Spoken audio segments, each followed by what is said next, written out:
Hello, what's up mga kasolo? Magandang araw po sa inyong lahat. Ngayon po, may papakita po kasi sa inyo house in lot for sale dito sa Monteverde Royal Phase 4. At yan, kung makikita nyo sa aking likuran, ang ganda ng view, lalong-lalo na doon sa bahay na ipapakita natin.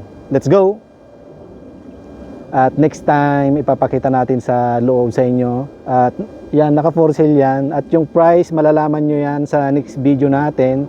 At ikutin lang natin hanggang sa harap. So ito, nasa corner, corner lot siya dito sa Phase 4 Monteverde. At kung mapapansin nyo, yung bakod pa lang yan guys, ay napakaganda na. Dito siya sa Golden Eye Corner Red Heat. Yan. At kung mapapansin nyo, yung bahay is hanggang 3rd floor siya. Yan. At siyempre kung mapapansin nyo yung gate, napakalaki at napakataas niya at may dalawang sasakyan na pwede dyan sa loob. At for inquiry, just message this person